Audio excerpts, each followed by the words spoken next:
ultimately you're having to co-parent with the person that may have really hurt you.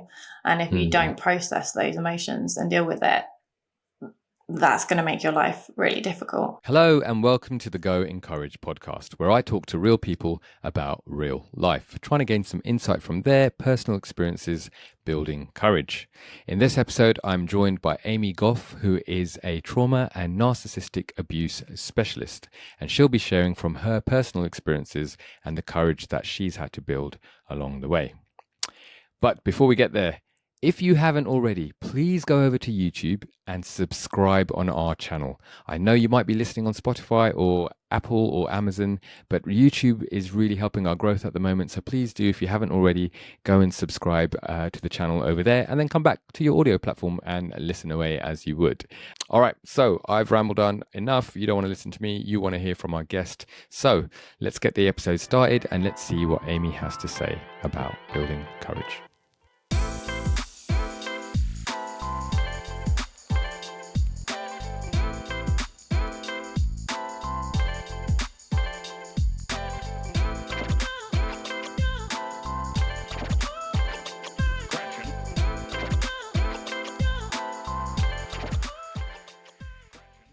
Hello, Amy. Welcome to the Go Encourage podcast. Hi, thanks for having me. Thanks for coming. How are you feeling today? Are you having a good day so far? Yeah, just the normal crazy nursery run and hectic mum morning, but good. Nice to sit down, have a break. Yeah, we've got a little break. We can have a little chat. So so good to have you on our show today. I wanted to ask you on the get-go, do you know what your name means, Amy? I do. It means beloved or well loved, which I thought was quite nice. Yeah, hopefully people will think that of me. Do you feel well loved by your I do, yeah. Excellent. Family and friends, I do think I'm well loved. Love it. I love the meanings of names. I know you've seen the podcast before, but I just think your name is something that gets spoken over you so often, and what a lovely sense of identity yours brings as well. Yeah, it's nice. Yeah. All right. So where are you from? Where did you grow up? I grew up nearby to you, actually, Langley. Most people would know Slough. Not many people know Langley. And then as soon as I say Slough, everyone thinks of The Office. That's as soon as I say that. And I've never seen The Office. So, Amy. Yeah. All right, pause the podcast. Just go and watch it. Actually, to be fair, I think the US one's better. Yeah, I'm not seen either. Watch that one. It's really good. Sorry. Yeah, so either say Slough or Windsor, depending on how you're feeling. Everyone thinks Windsor's very posh. Very nice. But I moved to Bristol when I went to uni. So when I was 18, and then stayed there for about 10 years. I've only just recently moved to Milton Keynes, where my family are. Right. Last year. Okay. And that's where I am now. What did you study at Bristol? Childhood studies. Not many people have heard of it. It's a bit of a mix between psychology, law, sociology, health, everything to do with like child development, really. Amazing. I thought I was going to be a child psychologist and then changed my mind because I didn't like psychology. Oh, you didn't like psychology? No, that was like the worst bit of it. I thought that was going to be my favourite bit and I hated it. So what didn't you like about it, out of curiosity? I don't know. I just didn't really... I thought it was going to be more, I think, easier than I thought it was going to. I wasn't as good at it, basically, as I thought I would have been. Okay. So, yeah, threw me off. I did A-level psychology. And one of the things that was a challenge was there's not really a right answer to things. There's just different schools of thought, isn't there? And there's different sort of models of, how we look at the way the human mind works. And I think that's probably what it is. I think I'm quite a logical person. Like I was good at things like maths and things that you can just get the answer to. Whereas that was a bit more broad. Yeah, it's a bit grayscale, isn't it? As opposed to black and white. Okay. When you think of yourself growing up back in lovely Langley, did you have an ambition? Did you have something that you wanted to do when you were older? Yes. As a child, I wanted to own a sweet shop. I was obsessed with Willy Wonka, Charlie and the Chocolate Factory, and I loved sweets. And that was my lifelong goal, was to just own a sweet shop. No, I think that would have been quite a nice job, really. Yeah, that would have been a great probably job. would have been really bad for my teeth, but Probably. I would have been like your number one customer as well. I should love sweets. Yeah, that was, as a child, that was my dream. On that note, what have you got, like a favorite? What's your favorite sweet? Oh, my favorite sweet. Or top Do you know, I couple? love like marzipan and anything to do with like that. Oh, really? Kind of flavor. Yeah, love marzipan. It's really weird. I could just eat marzipan as it is. It's probably something weird. They're the ones that get pushed to the side in my house. I love it so much. But I could pretty much eat any sweet, to be honest. Oh, mine's cola bowls. Yeah, I used to love cola bowls. The pink and blue ones. Do you know? No, they're not cola bowls technically, are they? But no. They're but yeah, I know what you mean. Yeah, good times. Okay, so you wanted to own a sweet shop. Was there anything else on the cards? Did that evolve into anything else? Yes, when I got a bit older, I wanted to be a doctor. But then I realised I didn't like science. So that pipe dream. Amy, science, black and white, no? Yeah, no. It just wasn't my favourite, science. That was lower down the pile. So yeah, didn't want to do that. And then obviously it was when I didn't even really know what I wanted to do, to be honest. I think it's so hard when you're younger, isn't it? Like, going to uni, I knew I wanted to go to uni, but I wasn't sure exactly what I wanted to do. And it was looking around the different unis. I was originally set on psychology, but it was only when I went to look at Bristol Uni that I saw this course and I was like, this feels more right to me. And I applied for that. Okay. And then I wonder if this links, but what is it that you do now? So after uni, I did like a few different things. I went to work in nursery originally, and then I ended up completely not liking that and did like a graduate scheme in events and a hotel company. Oh, very different. Yeah. Realised that wasn't for me either. And then I went and worked for the police.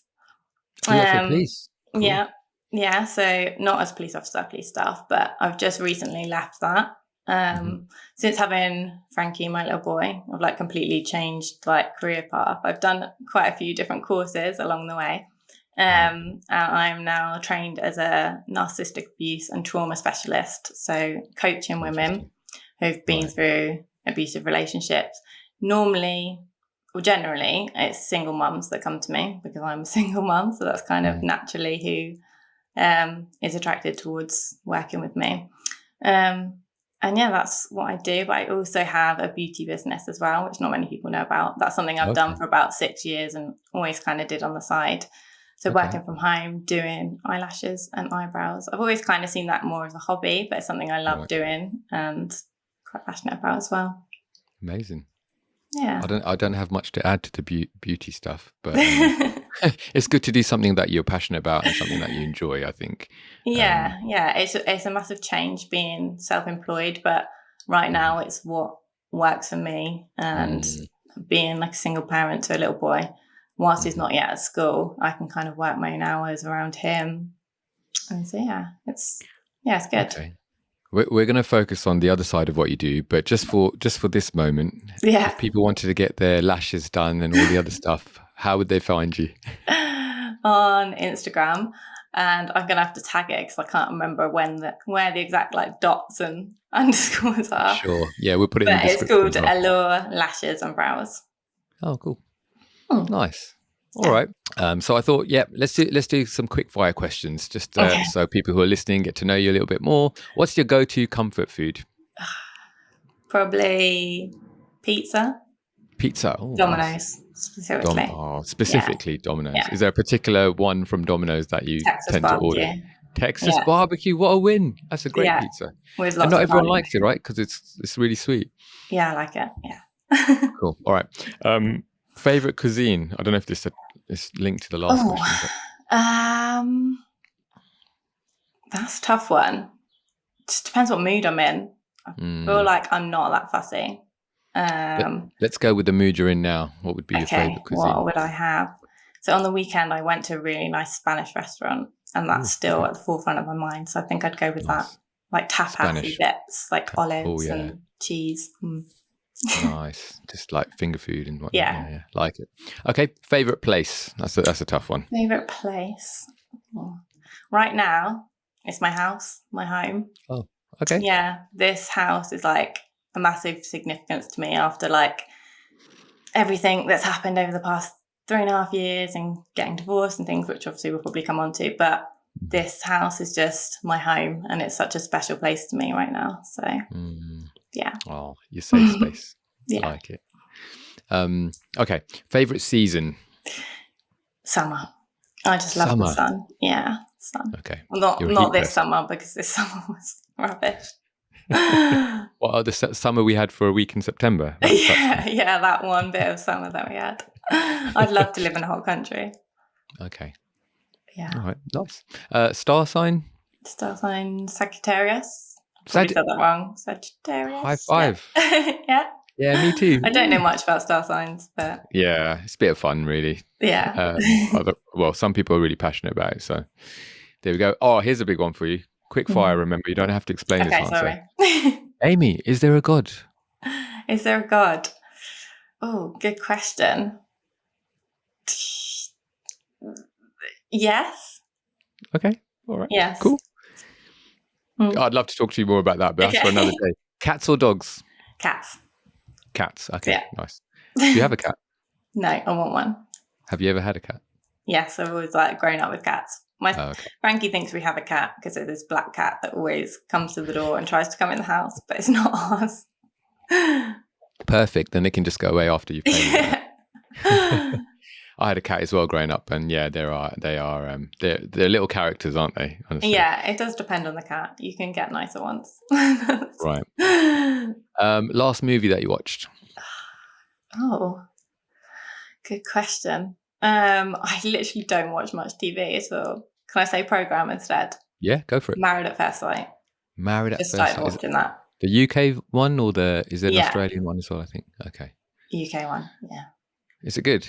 Yeah, I've got really into it. Like I said, I don't really watch much TV, but it's something that I'm just like, it's just an easy watch. Easy watch, like it. All right, introvert or extrovert? Introvert, definitely. Introvert, okay. Logical or emotional? I think you already covered this, didn't you? Yeah, logical. But I was thinking about it. I think, obviously you said short fire, but I think I've become more emotional since becoming a mum. Okay. But, yeah. Your heart is taken over a little bit. Yeah. Yeah, I can relate to that. And then last quick fire one, the big one, the one that everyone tunes in to find out. You ready for it? iPhone or Android? iPhone. Yeah. All right, Amy, you can stay on the podcast. It's all good. We don't have to disconnect this call. Have you ever taken the love languages test? I have, yes. You have. So give us your top two. Top two. My first one is acts of service. Right. Yeah. So someone just doing things for you without having to think. And again, that's, I guess, more so like when you do have a child as well. It's that someone doing things, when you're really stressed and busy, and that means a lot to me. Because I'm not always someone that would ask for help. So I'm getting better at it. Working on that. It's not easy, is it? Asking for help? It's not easy. It's not easy. I think, it's something that I'm working on. But someone just doing something without you even asking them and telling them means a lot. But also quality time, definitely. Quality time, yeah. Yeah, those top two. Yeah. What's a good compliment that you remember about yourself that someone said? I know on your Instagram this morning, I think you shared something that people people that you work with, can I call them clients? Yeah. That have just said how amazing you've been for them and how you've helped them, sort of change their life and things like that. Yeah, and it's really amazing hearing that back, and it's lovely to hear that I've had that impact for them and helping them and support them. Obviously, they've done the work, and it's obviously on them, but I'm there to guide and support them through that. But yeah, I do get a lot of messages from women saying that I've been inspirational to them and helped them through a lot. So just hearing that is really lovely, and that's obviously part of why I do what I do, because I don't want any other woman or man. I mean, my Instagram is mainly focused around women, just from my own experiences and perspective. But to anyone, that just to know that they're not alone in what they're going through. So there's so much power in that. Yeah. Okay, so what would you say that people misunderstand about you? Can I swear or not? Are we not swearing? No. Yeah, let's keep it clean. That I've got everything together. Right. Yeah. I think sometimes like, I want to be how women describe like inspirational, but I don't want to be put on like a pedestal and be seen as like this perfect image. And I want to be like real and honest that like, I don't think anybody has got everything all together all the time. We're all just figuring it out and doing our best.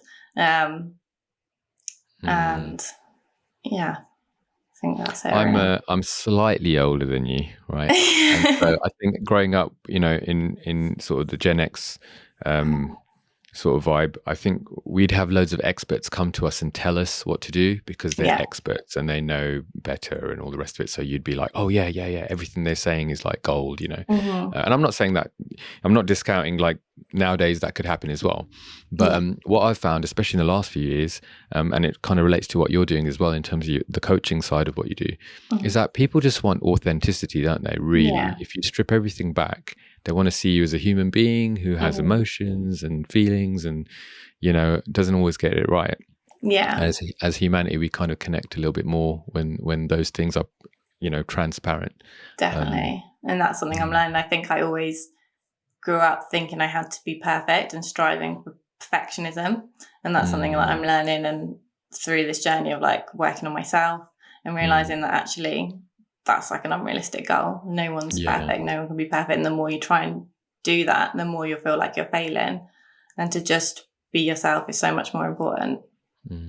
Definitely. And then you're not part of the problem because then you're projecting just your best side, right? And so everyone thinks, oh, Amy's so incredible. I want to be like Amy. And then when they sort of fall short the same way that you would, they think, oh, I'm the most terrible human being. And it's like, no, we all fall short, all of us. And I think with social media, that's something that we probably all fall into the trap of sometimes, is looking at other people's lives and thinking, oh, they've got this amazing life, because you only see such a snapshot of what's happening for that person. So it's just important to remember that that is just a snapshot. You don't know everything and you never will know everything that goes on for somebody. And it's just about what feels right for you and focusing on yourself rather than comparing. And definitely. And I think that's some of what's warmed myself to your content, is that you do put things out there that, I can't remember off the top of my head, but there was something along the lines of what my life might look like, but what it actually looks like. And I think those things are so important because it ties into what we're talking about, just showing that real side of what's going on, whether it's good or bad, And we all go through it. So definitely. And I think as parents as well, you want that for your children. Like growing up, you want them to see real stuff, not just... And so that they know that it's normal to have those emotions and experience those things, and to see you come out the other side and know that it is possible. And whereas if you're holding that back and not expressing those things, then they won't feel that like they're able to express that and open up with you. So I think that's so important. Yeah, I'm in total agreement. So last question about yourself before we move into the meat of the topic is, do you have a routine or a rhythm that in your life that helps you stay productive or helps you stay on top of things? I love a good to-do list. Yes. And just having like an old school diary. Right. I'm having everything written down of like what I need to do each day, just to keep on top of things. Obviously with different like clients and things for like both businesses, it's pretty essential. But to-do lists is key for me. I'm not one of these people that I tried it, like getting up early in the morning and being like, I'm going to have a really productive morning. But Frankie has always been a terrible sleeper. We're getting to the point where he's better now, a lot better. Okay. Yep. But I think I was like, I need to get up early. But I was like, I like sleep too much. I like to have a nice sleep when I can, because you never know what the night's going to bring. But I think something that really helped me is practicing gratitude. And now I make sure that's like a daily part of my life, even if I'm not writing it down, because it just completely switches your mindset to how that day has been. You're going to have the worst day, but if you can think of 3 things every day that you're grateful for, it just changes your outlook on because there's always things that you can be grateful for, even simple things like your health, which so many of us can take for granted when it's not good. So, I love that. I think, and I it's a small detail, but I love that you said 3 things as opposed to 1 thing. So when I'm doing the school run, so I do it every morning, and one of the things I asked, all 3 of them is, give me 3 things that you're looking forward to, or 3 things that you're grateful from yesterday. And you can sort of blag the first one, right? Yeah. Oh yeah, but then when you've got 3, you've got to really start to think, oh, what is good in my life, Yeah. So I like that. In terms of your to-do list, do you, again, getting down to the detail, do you plan them the night before, or is it just on the day? How do you sort of run your to-do list? I normally have like a weekly to-do list and then break it down day by day of what I want to achieve, so it's not so overwhelming, because I think if you've got like 20 things on your to-do list, then that's like, oh gosh. But if you break it down to, I'm going to do this one today, tick it off. I just love being able to like tick things off. And I've done that. And also given myself that leeway of like, if I don't get it done, it's not the end of the world, can just do your best. Yeah, absolutely. And then it gets ticked off tomorrow maybe. So there's always another day. Life is unpredictable. You can't say what day is going to bring, especially with a child. Yes, absolutely. I've had some people on the podcast who've been pregnant who have now had children since the recording, and when there's been some sort of unsettled sleep, let's say, they're like, Rick, tell me it's going to be better. Tell me it's going to be better. I'm like, yeah, in 5 years. And they're like, 5 years? I'm like, yeah, I want to be honest with you. Like, it takes about 5 years before you get some like really good quality sleep and routine and all the rest of it. Yeah. That was something I wasn't prepared for. I remember being like Googling everything sleep related. Like I could go off on a whole topic on this, but it was hard. I'm thinking, it gets better after 6 weeks, and it was like 8 weeks, and I was like, okay, let's just give up waiting. It will happen when it happens. It'll happen. I'm the same, and so that's what I say to new parents. I'm like, hey, 5 years, and they're like, come on, I'm like, but if you mentally prepare yourself for 5 years, look, if you get it in 2 years, that's a win, right? Yeah, definitely. Okay, all right. Thank you for that, for productivity. All right, so this is Go Encourage. I am always exploring other people's insights and experiences around courage. So what comes to mind when you think of the word courage? What does courage mean to Amy? The first word that comes to mind is brave, and I was like, that's exactly the same thing. So I'm not going to say that. It's stepping out of your comfort zone, I think, what feels familiar and safe to you, and stepping away from that and into the unknown, which is often like fear-provoking, because you don't know what is the unknown and what is out of your safety and comfort zone. Sometimes that can be through choice, that you want to take that step to do something different, to make your life look different. And sometimes you're forced into situations where it's not your choice, and you just have to be courageous and get through those things. I think being courageous is also recognizing when you need help and when those situations are too difficult for you to manage, and asking for that help and being brave enough to be like, actually, I think that there's a lot of strength in that, and courage to be like, I can't do this, I need some help. And even like whether that's practically needing help or like mentally. And I think that's something that's really important, knowing that you're struggling mentally and taking ownership of that and saying, actually, I need some help. So Amy, drawing from your experiences building courage, can you think of an example where you really had to put it on the line and take a risk? Yeah. So when I became a single mum, back when my little boy Frankie was 6 weeks old, we were in lockdown at the time, the worst time to have a baby, in my opinion. Obviously, becoming a new mum anyway, new parent, is difficult. Throw in obviously lockdown and your marriage breaking down. It was the worst time of my life, if I'm honest. It was really difficult. And at that time, it was just I was so overwhelmed with, what am I going to do? All these feelings of shame, guilt, sadness, pain, anger, so many things. but ultimately, like, I had a little boy and I had this newborn baby that needed me the most. And that was like the most important thing. And that was my sole focus, and he was my world. But I knew that to be the best mum for him, I had to be in the best place. And obviously all of this going on was going to have an impact on me. So I think before I even allowed myself to think about or feel any of those emotions, I was like, this is gonna be difficult. So I'm gonna reach out and ask for help. So I went to the doctors and just said, I'm going through this. This is really difficult. And I don't want to get to a point where it's too difficult and I'm struggling too much. So I need some help navigating that. And spoke to like other professionals as well, like health professionals and things like that. And yeah, it wasn't that I was already in a really bad place, but I didn't want to get to that place. And I think I just made that conscious decision that I was going to prioritize myself in order to prioritize my child. So, yeah. There's a lot in that. Wow.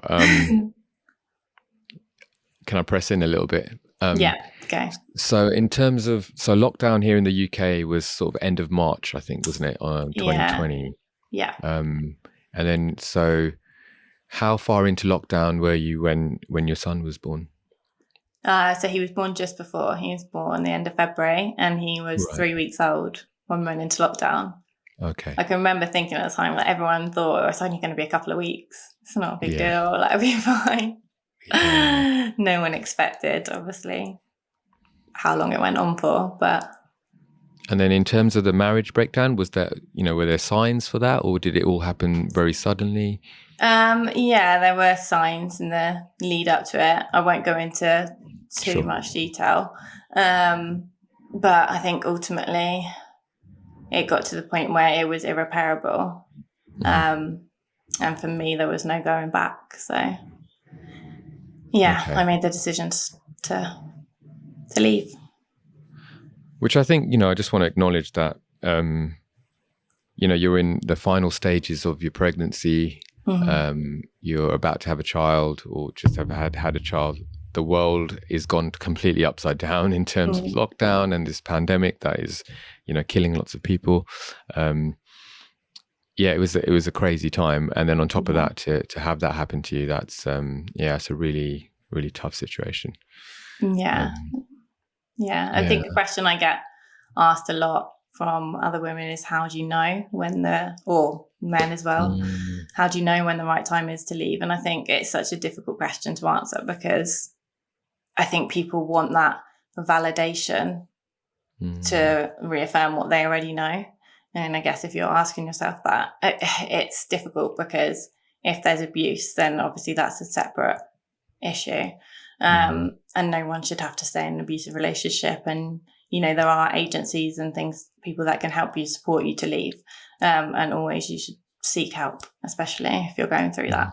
But if you know and you feel in your gut, that, I think that's such a powerful thing, to trust your gut instinct if it doesn't feel right. And that's a hard thing. That's a hard thing for people to do, because A, you've got to trust yourself, right? So you've got to build some level of self-love and self-reliance around that. B, if you're open-minded, you want to get other people's input just to make sure you're not sort of, in your own head and making big deals out of nothing, to put it harshly. And then the other side of that is, when you don't listen to your gut instinct, you don't listen to yourself, you mistrust yourself, and therefore you take other people's opinions who, going back to what you're saying about Instagram as well, just get a snippet of your life. And they don't see the day-to-day, or, the things that you have to do, yourself, in terms of being in the place or situation. And I think from the clients that I work with, a lot of them are experiencing or have experienced, constant emotional, mental abuse and gaslighting and controlling behaviour. So to be able to trust yourself is a really difficult thing in that situation, because you've become almost so codependent on that other person and focusing on what they want and believing, because you're ultimately brainwashed by them. So to be able to to trust yourself that you know what's right for you is a really difficult thing. And I think that's something that people don't see from the outside as to why somebody wouldn't leave a situation like that.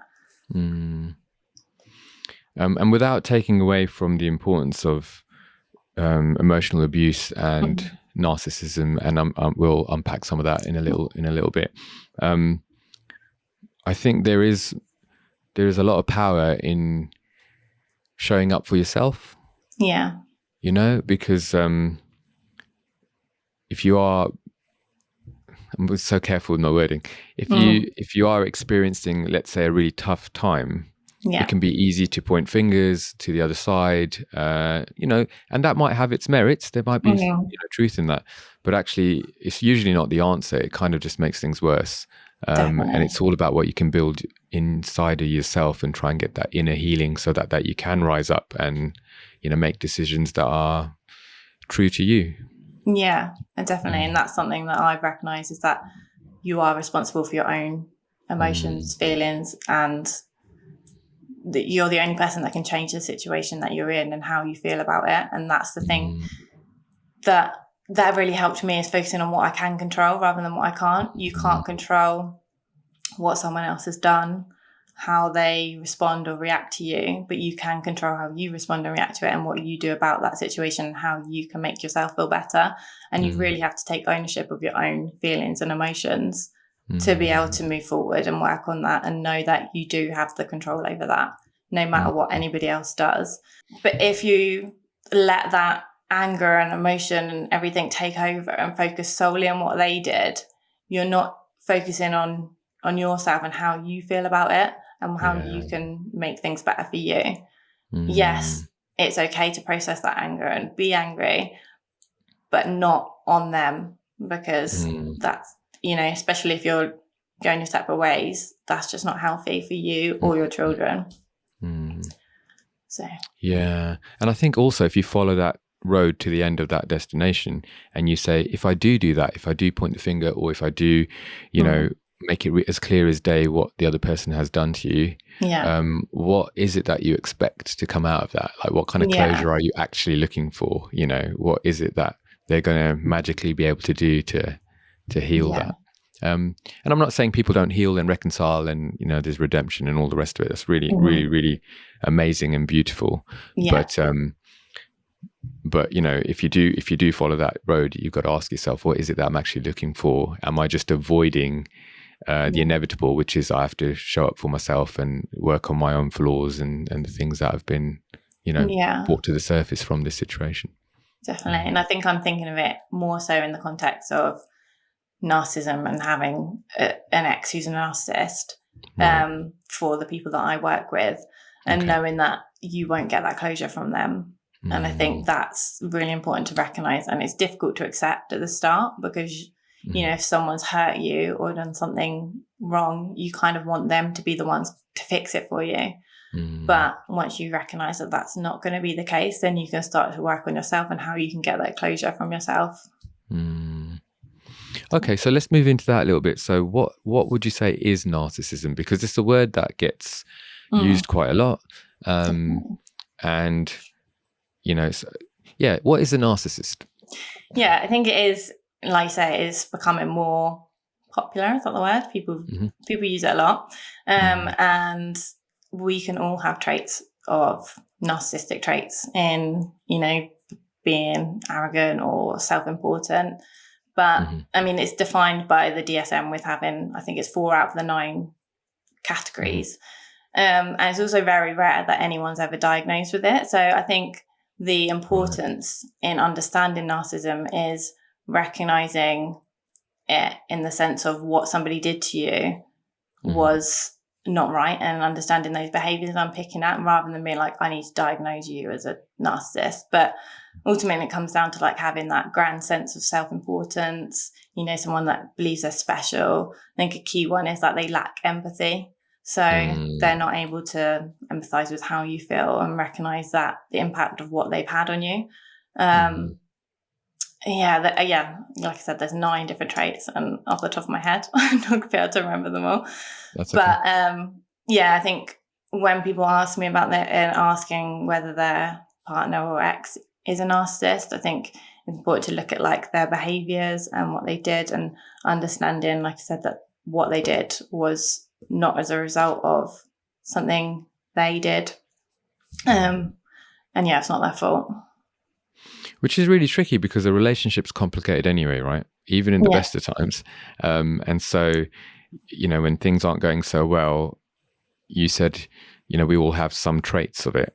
You could have a level, or you could maybe behave in a way that could be seen as narcissistic or abusive, you know, because you're having a terrible day and you've taken out on your partner. And so what would you say to people, you know, who are really confused and saying, well, am I with a narcissist, or even am I a narcissist myself? Like, I know you talked about having 4 of the 9, but are there some really quick ones that you can, you know, sort of put out there that people would be like, oh, actually, I can start to see this?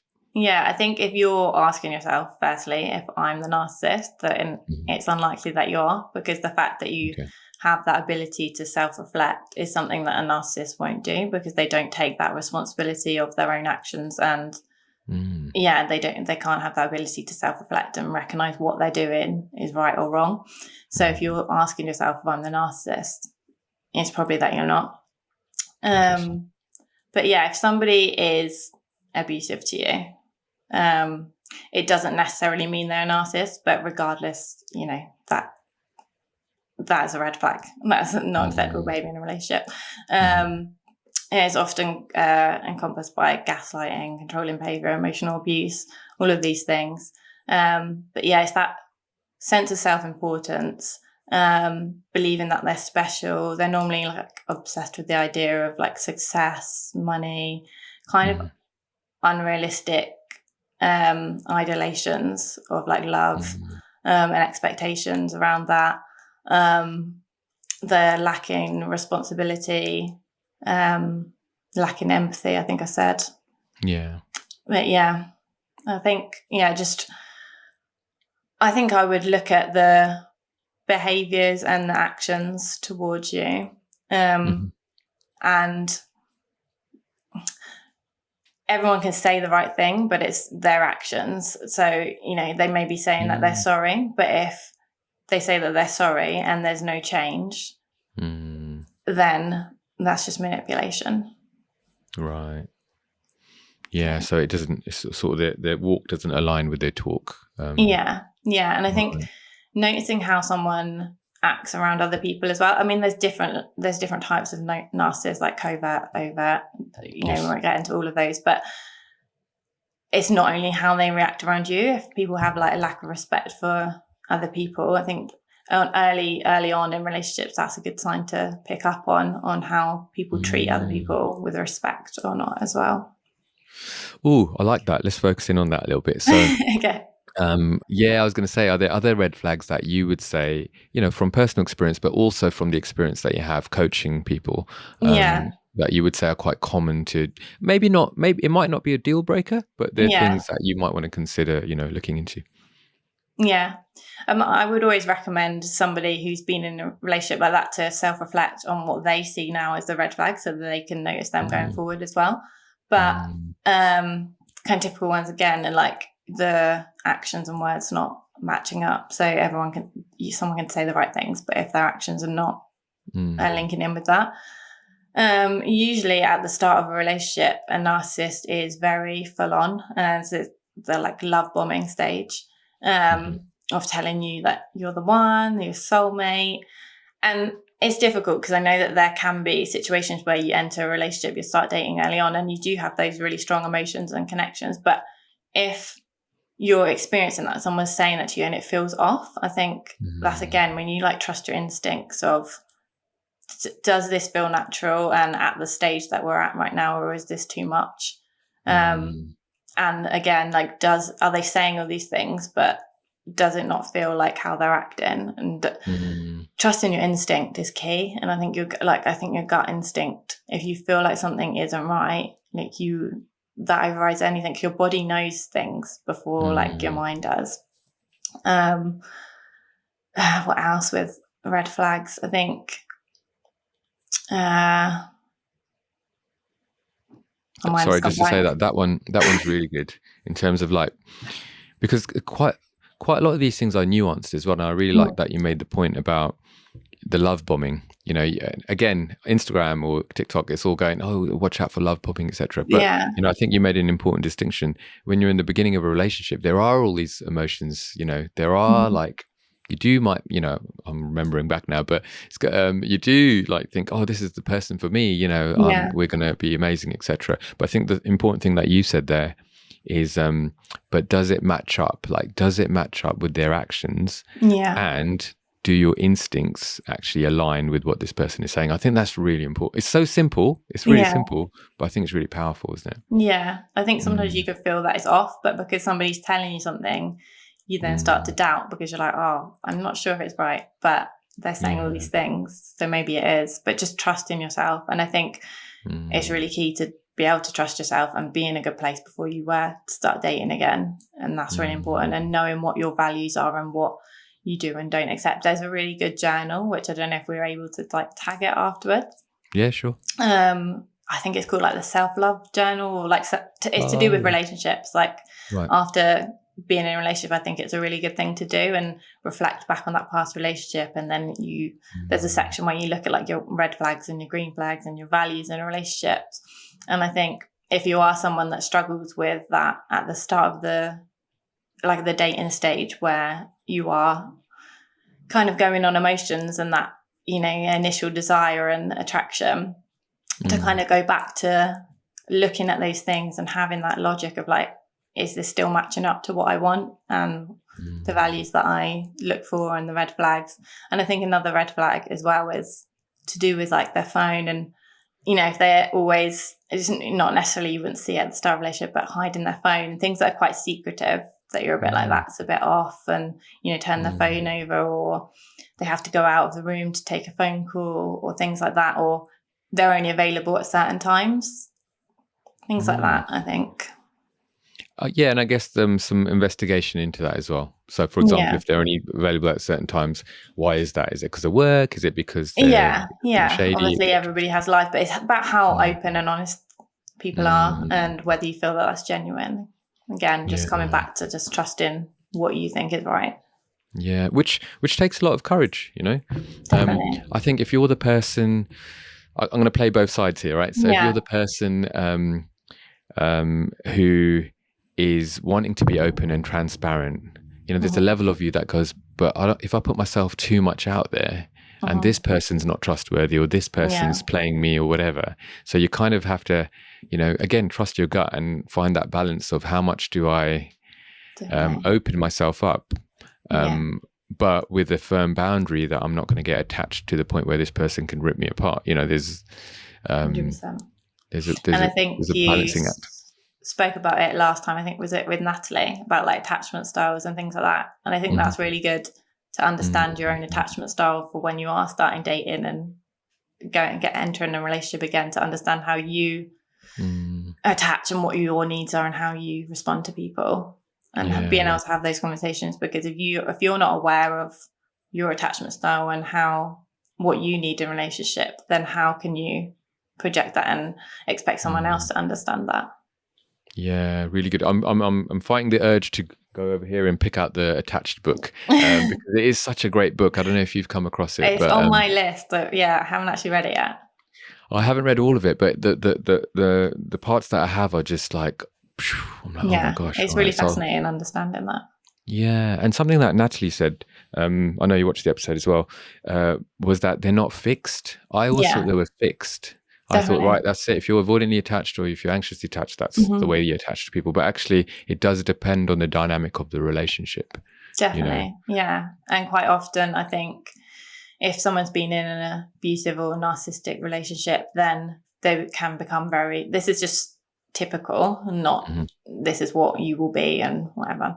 Quite anxiously attached because of that dynamic of, you know, the distance that they create with you and not having that empathy and responding to you as you need. And then coming out of that, you may stay in the anxious stage, but you may also become avoidant because of that. Or how can I trust anyone again? And I think, like you said, knowing that they're fluid, and it doesn't mean because you're anxious or avoidant that you can't change and you can't become secure and safe and have that security in the relationship again. You definitely can. I want to shout out to all of you anxiously attached people out there because anxiously attached people will tend to generally, I mean, this is just, I'm no coach, like I'm not an expert or anything, but they tend to draw closer in relationships, whereas avoidantly attached people tend to pull away from relationships. And so I'm just saying to anyone who's anxiously attached out there or have found themselves anxiously attached out there, don't mirror the avoidant.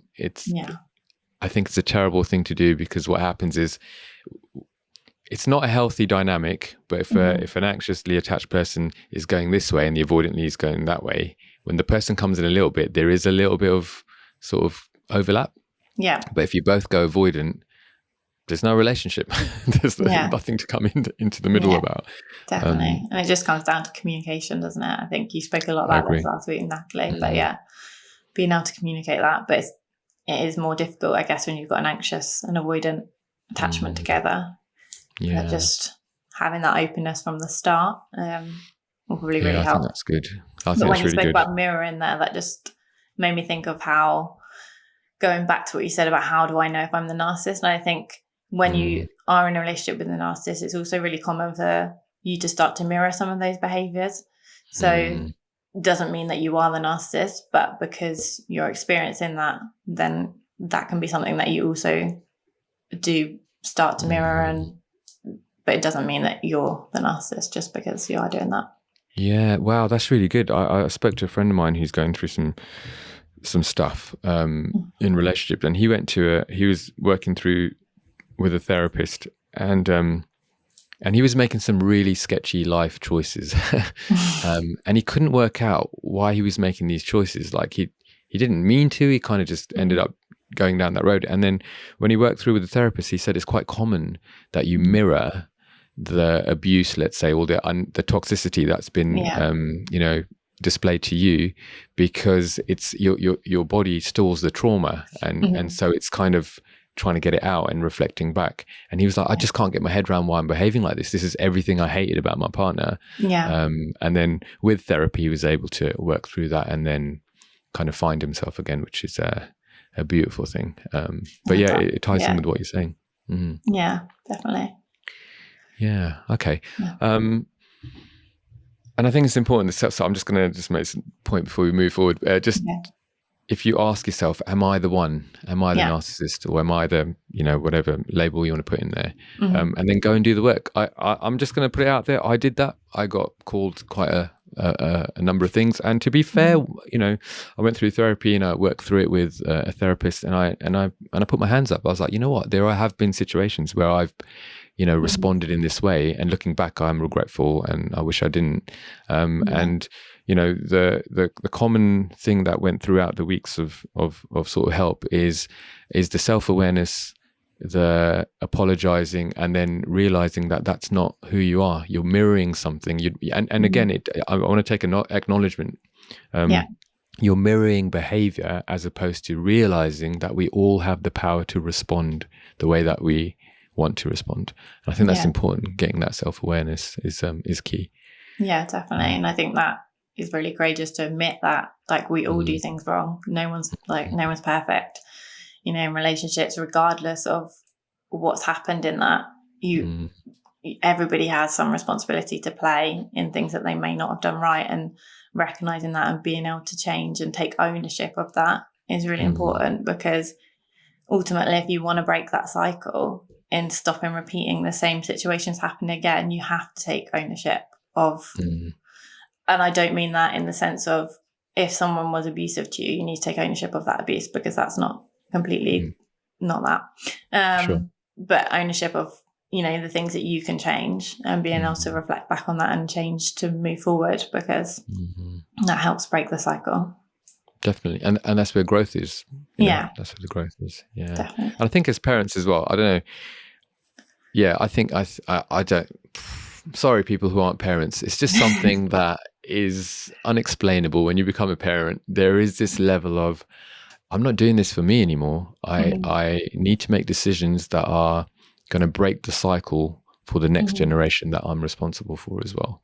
100%. Yeah. Becoming a mum completely changed me as a person. I think the person I am now is not who I was before Frankie 3.5 years ago. Like, it's definitely, and he was my motivation. And I think that's something I say to people who are parents that are struggling at the start with that sense of motivating themselves to change and to want things to look different. If you can't do it for yourself because your self-worth and everything is so damaged and how you feel about yourself, do it for your child, and asking yourself, what would I say to them in this situation? Because sometimes it's really difficult to give yourself the best bit of advice, but we would always give our child the best advice and the most loving advice. So if you can't tell yourself what that is, say, what would I tell my child in this situation?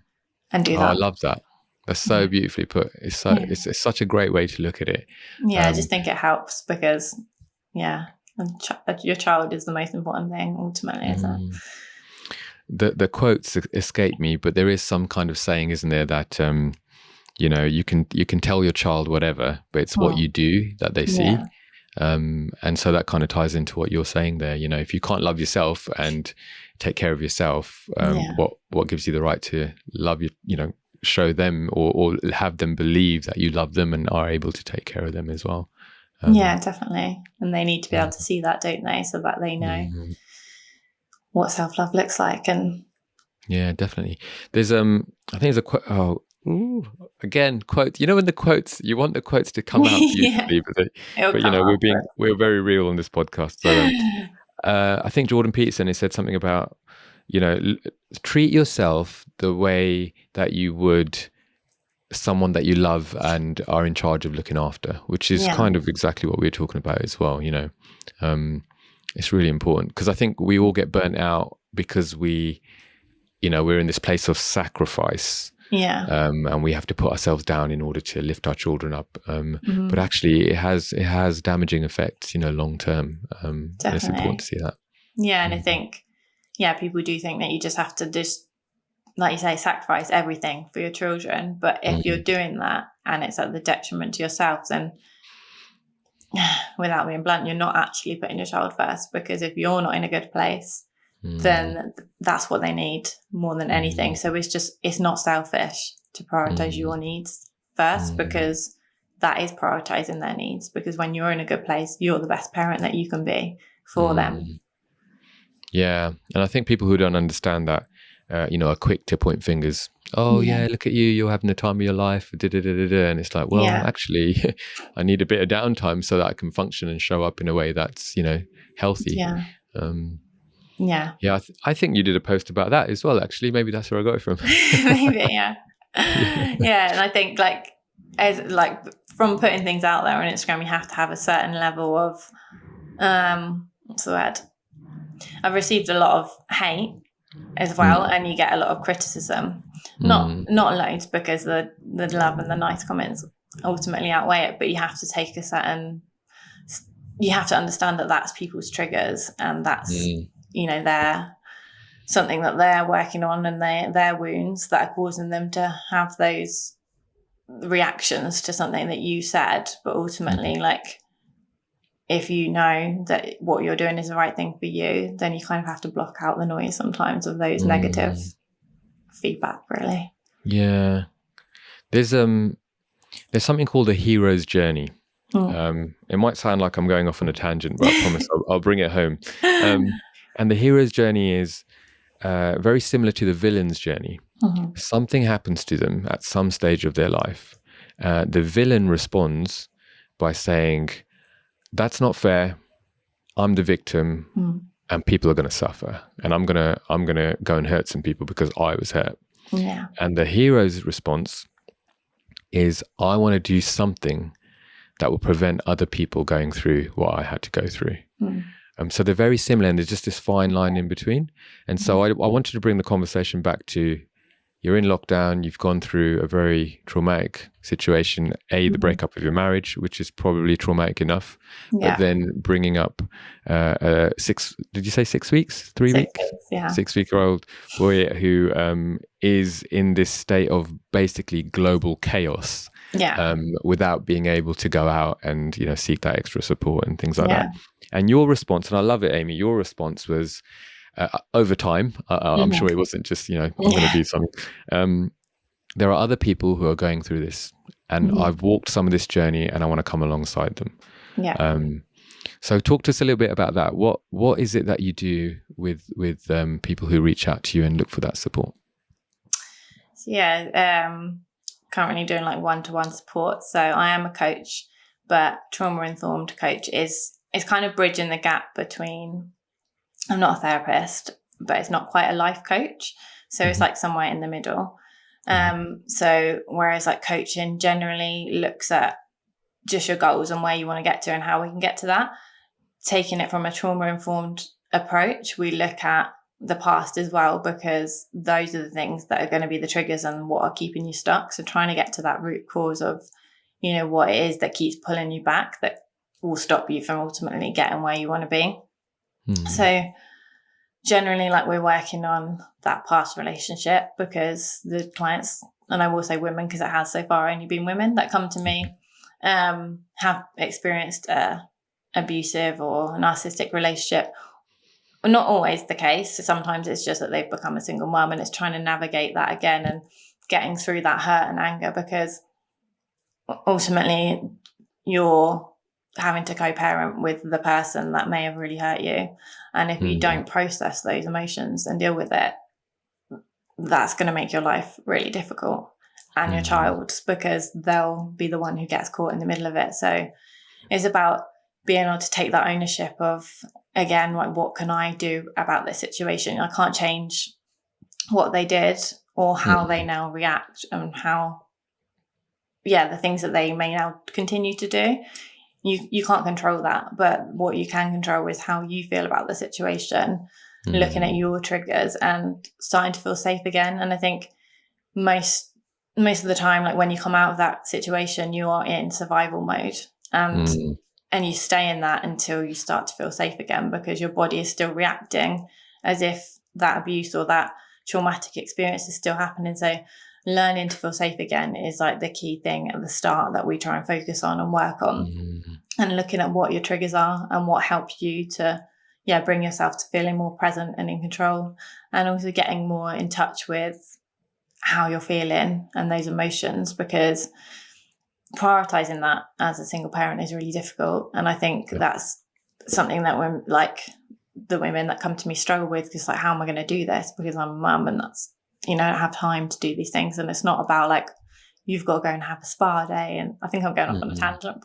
No. You got to have, like, a spa. I think, that the idea that you've got to do all these things and have holidays and stuff to be able to relax and unwind, and that's what self-care looks like. And it's not necessarily those things. It's just simple things that, you know, this is what's triggering me. How can I change this situation and help myself, and put boundaries in place to help me to get through this and move forward. And that's the ultimate goal, is to be able to move forward and break that cycle of whatever's happened. And most people's goal is to be happy. And I think that's what most people's goal in life, isn't it? And it's like, how can we work towards that? I think that's kind of summed up. I think I went off a little bit. No, it makes sense. I think that I don't know why I thought of this, but when someone is going through severe depression, I'm just going to use that as an analogy to what you're saying. There needs to be a level of self-awareness. I am not okay.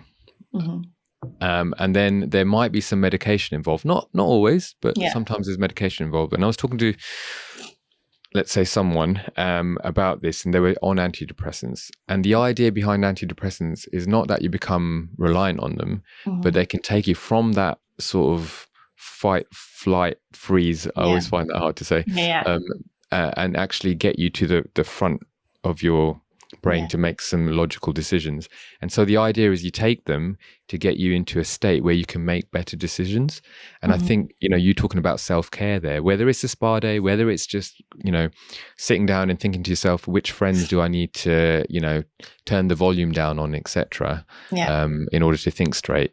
I think it's really important. It's important to take that time to go, I need to get myself into a state where I can think clearly. I might not still make good decisions, but at least I'm making decisions that are based on clarity as opposed to fear and, trauma. Yeah, definitely. And that's, again, like a big part of the work that we do at the start is like looking at your nervous system and being able to regulate that and understanding the fight, flight and freeze response for you and how that works and how you can make yourself feel safer. And it's about stretching your nervous system rather than stressing it, because there's so many things that if you do that you could overwhelm yourself, and then that makes you even more shut down. I think people really want like a quick fix sometimes of like, how can I make myself feel better now? How can I change it? And how can I just, wave a magic wand and make all this better? And then you try and do everything. Like you read all these self-help, you look at things online, I'm going to do all these things. And then you try and implement them all, and it's too much. And then your nervous system is overwhelmed and you shut down, and then you go into more of like a freeze response. And then you have those feelings of feeling guilty and shame because you haven't got to where you want, and you feel even further back. So I think being able to take that slower and at your own pace is really important as well, so that you don't get to that stage of shutdown. Yeah. I really like what you said early on as well. You talked about going to the doctor. I didn't even think about going to the doctor. What a great idea.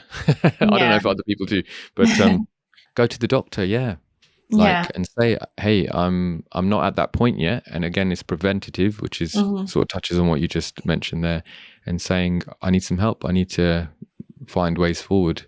So it's having that preventative kind of intentionality that I don't want to go down a road that I ultimately I'm going to struggle coming back from.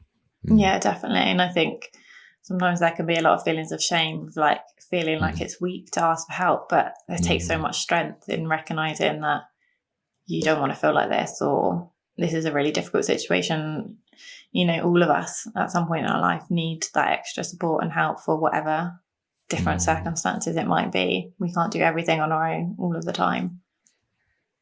So. Guilt and shame, massive emotions. Would you say they're quite common then with the people that you work with? Yeah, definitely. There's so much shame and guilt associated with being in a relationship with someone who is narcissistic, and there's being like, oh, should I have stayed for as long as I did?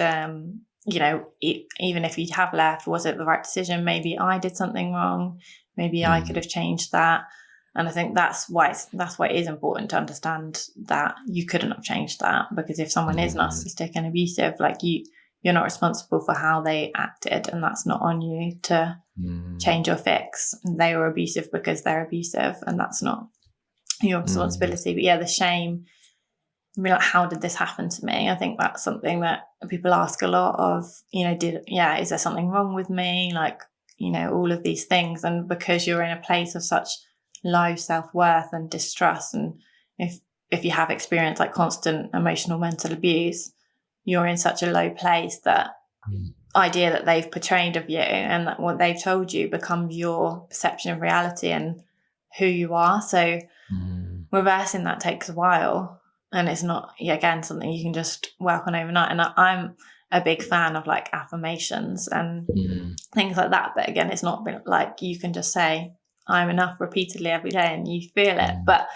these things do obviously help. Like the brain works on repetition, which is why for so long, if you've been told you're not good enough, that you start to believe it. So starting to notice the things that you are telling yourself and trying to reframe that, even if you're not able to say it, like having yourself just a tip, like a little post-it note, somewhere that you can see every day of the things that you don't believe that you can put somewhere, because we do work on repetition, and repeatedly telling yourself positive thoughts rather than negative thoughts will definitely go some way in helping you to feel better.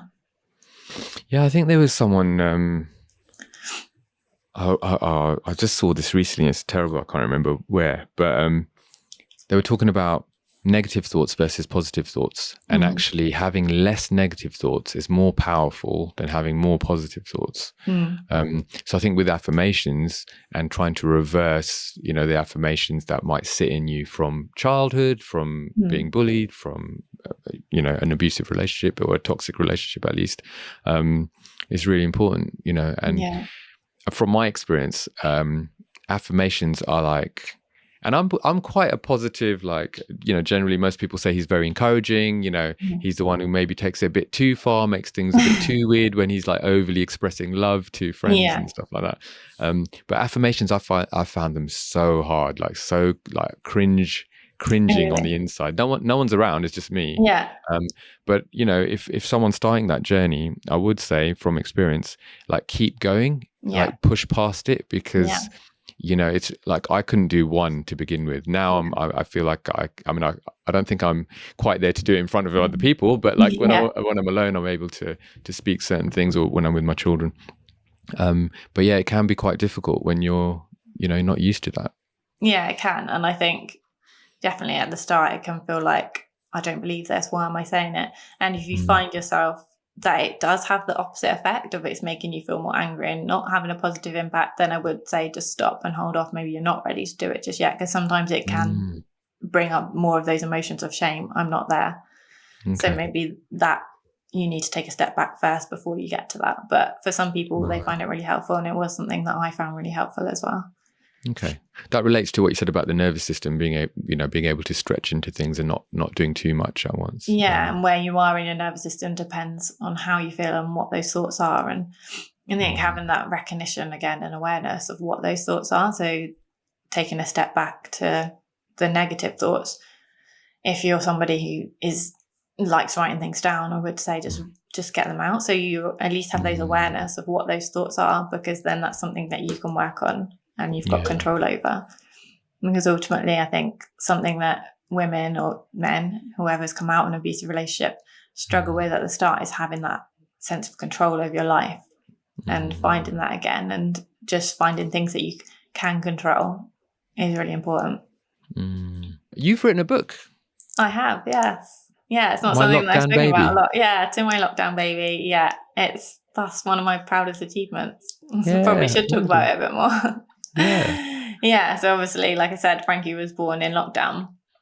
If you go on the notes on my phone, that is like my diary. I literally write everything on there. So I think there must have been a point during lockdown where I wrote this on my phone. And I didn't even really think much about it, to be honest. I just wrote it, and then I probably shared it with like a few friends and family, and people were like, well, why didn't you turn it into a book? And I was like, I never really thought about that, but yeah, why not? And I knew like a friend of a friend who was an illustrator, so I approached her first and was like, this is what I've written, like, do you think we could come up with some ideas? And I want the images that we chose, I love them. I don't know if you've seen like the cover or anything, but it's like a kangaroo. Yet, no. Okay. So I wanted it to be quite neutral, so that it could appeal to any parent, carer, or someone who's had like a child during lockdown period. So yeah, that was the idea of like the animal theme, but also the kangaroo, because Frankie was attached to me like 24/7 in a sling. So I used to carry him like that. So I thought having the kangaroo was quite a nice way to represent that. Yeah. Oh, amazing. So where could people find the book? On Amazon. And give us the full title. To My Lockdown Baby. To My Lockdown Baby by Amy Goff. Yeah. On Amazon. All right. I'll put that in the description as well below, so people can find it.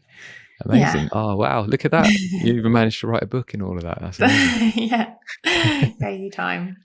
So are there people in your life who come to mind that have challenged you or inspired you to grow in courage? I've come across so many amazing people through like Instagram, obviously. And I started that Instagram as a way to help me with Frankie's reflux. And initially that was the starting point. Yeah, because he had such severe reflux, and I was like, somebody's got to help me. And then from that, really just to jump in there, 2 of mine had really severe reflux as well. Yeah. And it is a big deal. So it changes everything, doesn't it, in terms of sleep and the way they eat and everything. Yeah. Yeah, and you just feel so helpless, especially like he used to cry like all the time, like there's something bothering him, and I'm like, I just want to help him, but I didn't know what it was. So that's why I started my page of trying to help with that, which I ultimately did, and that was good. But moving on from that, that's how I've like connected with so many women, and that's really helped me a lot. And that's how I ended up in this line of like coaching through finding other women and mentors and coaches that are doing this. I think initially I worked with Gina Swires. So she's written a book called P.S. I Love Me, which is a really good book. I'd recommend that. So did like a self-love. P.S. I Love Me. Okay. Yeah. And then the second coaching course I've done is with Caroline Strawson. She's like a huge inspiration to me. So her page, if you go on there, is all about narcissism, and it will be really insightful for anyone who's going through that, because there's so much information. And she's also got a podcast as well. So they're, in terms of like coaches and mentors, like they've been really influential in getting me to where I am now. But there's been so many along the way, and I think the sense of community is so important. That's a massive thing that's helped me in knowing that I wasn't alone, which is again like why I want to create that for other women, because I think if I hadn't connected with other single mums who were going through what I was going through, I would have felt a lot more isolated and alone. And I think that's what heightens those feelings of shame and guilt as well, thinking that it's just you that's going through this. But when you've got that shared experience of knowing that there's others, that really helps. It's huge, isn't it, having community? What would you say to people who maybe have received, I don't know, like guilt or rejection, or real strong feelings of opinions about you doing the wrong thing from their community? What would you say to that? So me doing the wrong thing, of them doing the wrong thing? Whatever you're doing in terms of trusting your gut instinct and weighing all of those things up. People do talk, etc. And it's quite easy to put boundaries up with people who you don't know. But then when that comes from within your own community or within your own friendships, what would you say to that? So making sure that I understand the question right. So if people think that what I've done is wrong, and do you mean in terms of like divorce and things like that? And so Amy, what are you talking about? Like, sort yourself out. Like, everyone goes through problems. What's the big deal? Like, No, I get that. And that is something that you get of like, you're just playing like the victim or things like this. And again, I think you have to just take it as the reason that someone's saying that to you is that's because they're triggered by something, and that's their own wound and thing that they need to work on and heal from. I'm in a good enough place that doesn't impact me, but I know that for some people it would. And it's just about trusting yourself. And again, that's a process, and it's not something that can happen overnight, but knowing that you're living your life ultimately in line with your values and beliefs and like your authentic self. And if not everyone's going to like me, and that's fine. I'm okay with that. And that again has taken a while to get to that point, because I've always been a people pleaser. And coming away from that is difficult, because you want people to like you, and I don't want to offend anyone, but I know that not everyone's going to have the same opinions and beliefs as me, and that's okay, because that's what makes us human.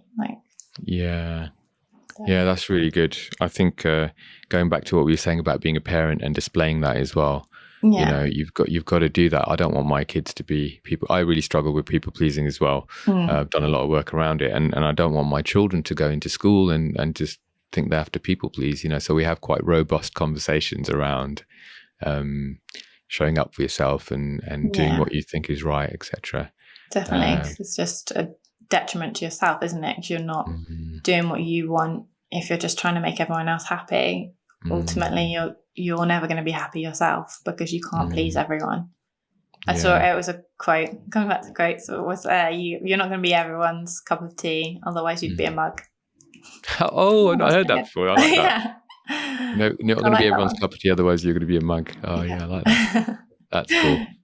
Yeah, when I talk to my children, I'm like, I love me, guys. Like, Dad, you're so arrogant. I'm like, is it arrogance though? Is it though? And then we get into like, interesting conversations around, being able to love yourself. Thinking that you're better than everyone else, that's a different story, Definitely, yeah. But being able to say, hey, love yourself is an important thing. Yeah. And I think people do worry about being called arrogant, don't they? Of like, if you say, I love myself, because there is, that perception that, I don't know, you hear that quote of like, oh, she loves herself, or they love themselves, as if it's a bad thing. And it's like, well, if they do, then that's good. We should. Yeah. And again, someone saying that is probably because of a place of insecurity, because you see that as they do love themselves. Oh, why don't I love myself? Yeah. Do you know when you inevitably watch the best TV show in the world called The Office US, the main character, he's so arrogant. Okay. And he has this like, this sense of self-importance. But as you peel back the character, you see where it comes from. You see the insecurity, and you end up falling in love with him. He's one of the most incredible characters of all time. And I get no commission.